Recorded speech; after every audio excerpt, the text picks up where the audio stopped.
السلام علیکم دوستوں، میرا نام ہے عفان عمران اور آپ دیکھ رہے ہیں کلام ٹی وی۔ دوستوں، آج ہم بات کریں گے بلیک ہول کے بارے میں کہ یہ کیا ہے اور یہ کب تصور میں آیا۔ بلیک ہول سے مراد کیا ہے؟ کہا جاتا ہے کہ یہ ایک موت کا گڑھا ہے۔ دوستوں، اسپیس یعنی خلا، اس میں ایسے پراسرار اور بھیانک راز موجود ہیں کہ آپ اور میں تو سوچ بھی نہیں سکتے۔ آئیں ان رازوں سے پردہ اٹھاتے ہیں اس ویڈیو میں۔ So let's begin. سبسکرائب کریں کلام ٹی وی کو اور بیل کے آئیکن کو دبائیں تاکہ آپ کو ہر آنے والی نیو ویڈیو کا نوٹیفیکیشن ملتا رہے۔ دوستوں، مذہب کو سچا ثابت کرنے کے لیے کبھی بھی سائنس کی ضرورت نہیں پڑی، لیکن قرآن پاک کی سورہ نجم میں بلیک ہول اور آپ صلی اللہ علیہ وآلہ وسلم کے معراج پر جانے کا واقعہ کچھ اس طرح آیا ہے کہ آیت میں جس بیری کے درخت کا ذکر آیا ہے کہ وہ بلیک ہول کیسے ہے اور وہ کیسے کائنات سے جنت المأویٰ تک جانے کا راستہ ہے، اور کیا یہ سچ ہے کہ بلیک ہول میں ایلینز کی ایک الگ دنیا موجود ہے، یا پھر ہم انسان قیامت کے نزدیک بلیک ہول میں اپنی دنیا بسا سکتے ہیں۔ آج ان سب رازوں سے پردہ اٹھاتے ہیں۔ سائنسدان پہلی بار کائنات کے ایک بڑے راز بلیک ہول کی پہلی تصویر لینے میں کامیاب ہو گئے ہیں۔ وہ ایک دور دراز کائنات کے ایک الگ حصے میں موجود تھا۔ حال ہی میں سائنسدانوں نے اس حوالے سے ایک میٹنگ کی اور اس میں ایک رپورٹ تیار کی جس میں بلیک ہول اور حضرت محمد صلی اللہ علیہ وآلہ وسلم کے معراج کے حوالے سے ریسرچ کی۔ اس ریسرچ میں سورۃ النجم کی آیت کا حوالہ کیا گیا۔ رپورٹ میں کہا گیا کہ جب ایسٹروفزسٹ کہا کرتے تھے کہ جب ستارے ٹوٹ کر بلیک ہول میں جاتے ہیں تو وہ بلیک ہول ستارے کہلاتے ہیں، اسے ایک مذاق سمجھا جاتا تھا۔ 2009 میں جب سائنسدان ستاروں کے بلیک ہول میں جانے والے دعوے کو سچ ثابت نہ کر سکے تھے، لیکن اب اس میں وہ کامیاب ہو گئے ہیں۔ اس رپورٹ کے مطابق جس تحقیق پر سائنسدان پہنچے ہیں، اس کے بعد ان سائنسدانوں کا دعویٰ ہے کہ قرآن پاک کی سورۃ النجم میں بلیک ہول اور آپ صلی اللہ علیہ وآلہ وسلم کے معراج پر جانے کا ذکر ہے۔ سائنسدان بلیک ہول کے بارے تحقیق سے آپ صلی اللہ علیہ وآلہ وسلم کے معراج پر جانے کی تصدیق کرتے ہیں۔ سائنسدان اس بات کی بھی تصدیق کرتے ہیں کہ قرآن پاک میں جس بیری کے درخت کا ذکر ہے وہ دراصل بلیک ہول کیسے ہے اور وہ کیسے کائنات سے جنت المأویٰ میں جانے کا راستہ ہے۔ واضح ہے، اس رپورٹ میں سورۃ النجم کی آیت کا باقاعدہ ذکر کیا گیا ہے۔ سورۃ النجم کی پہلی 18 آیت کا ترجمہ کچھ یوں ہے: ستارے کی قسم کہ جب وہ ڈوبنے لگے تمہارا رفیق نہ گمراہ ہوا ہے اور نہ بہکا ہے اور نہ وہ اپنی خواہش سے کچھ کہتا ہے، یہ تو وہی ہے جو اس پر آتی ہے۔ دوستوں، اس واقعے سے ہمیں یہ معلوم ہوتا ہے کہ قرآن مجید میں اللہ پاک کا ارشاد مبارک ہے کہ بلیک ہول کیا ہے اور کیسے ہے۔ آئیں اس کی فل ڈیٹیل کی طرف چلیں۔ کائنات کی پرانی اشیاء زمانہ قدیم سے ہی انسان کو حیران اور محصور کرتی رہی ہے۔ ان میں خاص سیارے ہوں، ستارے ہوں، خلا ہوں، چاند ہو یا سورج ہو، یہ سب انہی محصور کن چیزوں میں سے ایک ہیں جنہیں انسان نے کبھی خود عبادت کے لیے چن لیا تو کبھی چاند پر کمن ڈالنے کا خواہش مند ہوا، کبھی ستاروں سے قسمت کا حال معلوم کرنے پر مجبور ہوا تو کبھی آسمان کے دیگر معاملات کی جانچ پڑتال کرنے لگا۔ جیسے جیسے سائنسدانوں کی ریسرچ بڑھتی گئی ویسے ویسے ہی کائنات کے رازوں سے پردہ اٹھنے لگا۔ یہی وجہ ہے کہ 21ویں صدی کا انسان جانتا ہے کہ کس طرح زمین سورج کے گرد گھومتی ہے اور کس طرح سورج ستاروں کے گرد گردش کرتا ہے، اور نظام شمسی کہکشائیں کس طرح ایک مطمئن کردہ اصول اور قوانین کے تحت اپنے اپنے کام کر رہے ہیں۔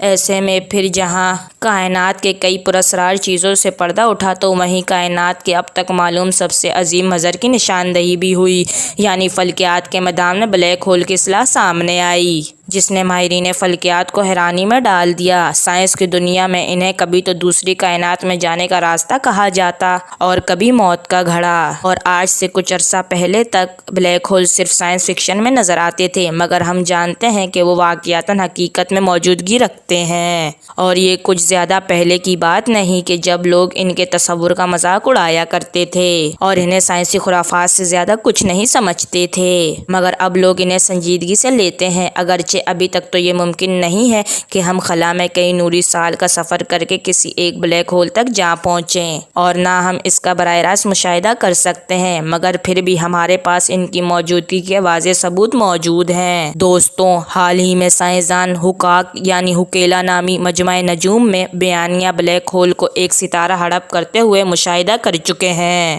ان میں گرنے والی ہر چیز کا وقت اس کے خاتمے کا وقت ہوتا ہے، چاہے وہ معمولی ستارہ ہو، معمولی مادہ ہو، معمولی سامان ہو، توانائی ہو یا پھر کچھ اور، انجام صرف اور صرف موت ہے۔ کائنات کی سب سے تابع کن طاقتوں میں سے ایک یہ ہے۔ دراصل بلیک ہول یعنی ایک ایسا ستارہ جو بہت زیادہ وزن رکھتا ہو اور ٹھوس ہو، جو اپنی طرف کھینچنے کی صلاحیت بھی زیادہ رکھتا ہو کہ اپنی نزدیکی ہر چیز کو اپنی طرف کھینچ لے، یہاں تک کہ اس کی سطح سے روشنی بھی باہر نہ جا سکے۔ ایسے ستارے یا اجسام بالکل سیاہ زرد رنگ کے ہوتے ہیں۔ ان کی سطح سے کسی قسم کی روشنی کے اخراج نہ ہونے کے باعث انہیں دیکھا نہیں جا سکتا، مگر ان کے تجاذب کی کشش کی وجہ سے ان کا وجود محسوس کیا جا سکتا ہے۔ ماہرین فلکیات کے مطابق اس طرح کے ستارے کائنات میں بڑی مقدار میں موجود ہیں۔ معزز دوستوں، کوئی بھی بڑا ستارہ جب اپنی زندگی کے اختتام پر ایک بڑے دھماکے سے پھٹتا ہے تو اس دھماکے کو سپر نووا کہا جاتا ہے۔ اس سپر نووا کے نتیجے میں ستارے کا ایک بڑا حصہ خلا میں بکھر جاتا ہے، باقی رہ جانے والا حصہ بالکل ٹھنڈا ہو جاتا ہے، جہاں فیون کا عمل نہیں ہو سکتا۔ اس ٹھنڈے حصے میں کشش ثقل کی قوت بڑھ جاتی ہے، جس کے نتیجے میں اس کا حجم کم ہونا شروع ہو جاتا ہے اور کثافت بڑھنے لگتی ہے، یہاں تک کہ ایک ایسا وقت آتا ہے جب ستارے کا حجم گھٹتے گھٹتے صفر ہو جاتا ہے اور کثافت اتنی ہی زیادہ بڑھ جاتی ہے کہ وہاں سے روشنی کا اخراج بھی ناممکن ہو جاتا ہے۔ اپنی زندگی کے اختتام پر جب کوئی ستارہ ایسی حالت کو پہنچتا ہے تو اس کو بلیک ہول کا نام دے دیا جاتا ہے۔ اس حالت میں وہ ستارہ پراسرار سوراخ کی طرح ہوتا ہے، جس کی کشش قوت اتنی زیادہ ہو جاتی ہے کہ وہ ہر چیز کو اپنی طرف کھینچ لیتا ہے۔ معزز دوستوں، بیشتر افرادوں میں یہ تاثر پایا جاتا ہے کہ اگر ہمارا سورج بلیک ہول بن گیا تو یہ نظام شمسی کے سارے سیارے کو اپنی طرف کھینچ لے گا اور انہیں نگل لے گا۔ لیکن حیران کن بات یہ ہے، سائنسدانوں کے مطابق، کہ اگر ہمارا سورج بلیک ہول بن بھی گیا تو تب بھی زمین اور باقی سیارے اپنی مدار میں ویسے ہی چکر لگاتے رہیں گے جیسے اب لگا رہے ہیں۔ بلیک ہول کی کشش ثقل کا دار و مدار اس میں موجود مادے کی مقدار بڑھاتا ہے، اور جیسا کہ سورج کے بلیک ہول بننے کے بعد بھی اس میں مادے کی مقدار وہی رہے گی، اس لیے سیاروں پر لگنے والی کشش ثقل بھی وہی رہے گی۔ دوستوں، آئنسٹائن کے عمومی نظریہ اضافیت کے مطابق بلیک ہول میں گرنے والا کوئی علی ہمیشہ کے لیے ختم ہو جائے گا۔ معزز دوستوں، بلیک ہول میں گرنے والے کسی شخص کے لیے تاریخ کا خاتمہ ایسے مقام پر ہوگا جسے وحدانیت کہا جاتا ہے، جبکہ حالیہ جدید ترین نظریے کے مطابق کائنات میں پائے جانے والے بلیک ہول دراصل کسی دوسری کائنات تک پہنچنے کے لیے راستے یعنی دروازے کا کام کرتے ہیں۔ نظریہ بلیک ہول میں پیش کردہ ابتدائی نظریہ یعنی ایسا جسم جو لامحدود کشش کا حامل ہو اور اپنے ہی ارد گرد کی تمام چیزوں کو اپنے اندر ضم کر رہا ہو، یہ برعکس ہے۔ آئنسٹائن کے نظریے کے مطابق بلیک ہول کی حیثیت کسی تاریک غار کی بجائے دو کائنات کے درمیان سرنگ سی ہے۔